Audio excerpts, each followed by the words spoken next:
This video will share solutions on natural ventilation adopted in different climates of the tropics to achieve comfort without the need for artificial cooling. It will also discuss about the layout of the building that enhances cross-ventilation in locations having low wind speed and illustrate with some concrete examples. The question is how to achieve comfort with natural ventilation in tropical climates without the need for artificial cooling.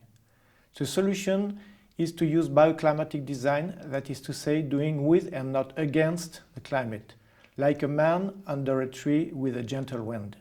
It's important to remember that the common challenge in the tropical zone is how to achieve comfort during hot days when the temperature exceeds 28 degrees Celsius.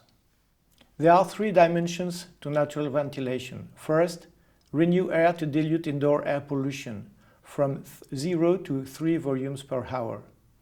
Second, evacuate heat accumulated indoors from 10 to 30 volumes per hour. Third, air circulation to achieve comfort from 50 to more than 100 volumes per hour. Strategies to be added depend on the level of humidity in the air. First, in wet tropical climates, practice natural ventilation during day and night. Second, in dry tropical climate, adopt high thermal mass, evaporative cooling, and night ventilation. Natural ventilation works in both climates. The principle of comfort natural ventilation. The difference of pressure across the building is a key drive for natural ventilation. The sensation of comfort is felt when this pressure difference causes the wind to move across the human body at a certain threshold velocity. When is the natural ventilation effective? For natural comfort ventilation, one needs an average outdoor wind speed of 2.5 meters per second or more at 10 meters high during at least 50% of the year. If the wind is not strong enough or if it's not a windy day, one can try to get a minimum air exchange rate of 8 volumes per hour to get rid of heat indoors and use a fan to achieve comfort. When does natural ventilation work? It is essential to account for every piece of the chain of natural ventilation. If one is missing, the chain is broken and natural ventilation doesn't work. First, climate data. Data from the site. Second, urban scale. Third, building scale. And fourth, interior design scale. Simple rules for natural ventilation. First, check local weather forecast of the nearest station, upwind if possible. Second, when your temperature is about 32 degrees with 1 meter per second wind speed, it is possible to develop a bioclimatic design. Third, if during 50% of the time there is a minimum wind speed of 2.5 meters per second at the site at 10 meters high, it is possible to develop a comfort natural ventilation design. If not, one would need a minimum of 8 volume per hour air change rate to get thermal overload and then use fans to get wind speed and achieve comfort. 4. Make sure there is no blockage to the opposite direction to that in which the wind is blowing. 5.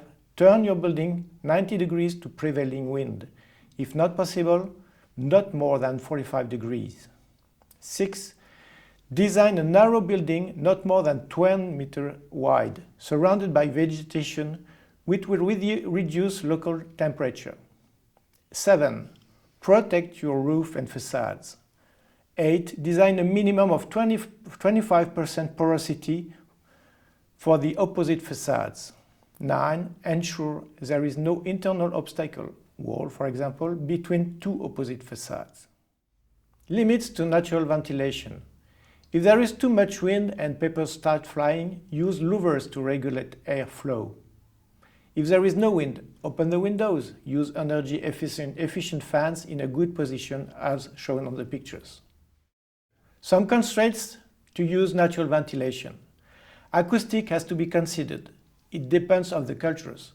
Solutions include use of acoustic systems on shadow blades, acoustic walls.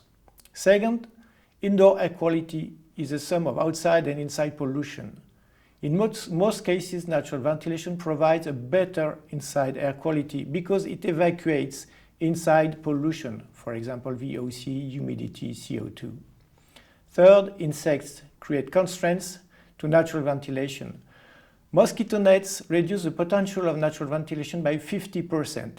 Hence, there is a need to increase porosity. Conclusion. Some people will say, since natural ventilation doesn't work in hot summer days, let us go for artificial cooling. The question is not about bioclimatic or artificial cooling. It's about how to use bioclimatic solutions to the extent possible in order to limit artificial cooling. In harsh, hot and humid climates, one can opt for mixed mode. Experience shows that the real challenge then is to educate people to use artificial cooling when it's really needed.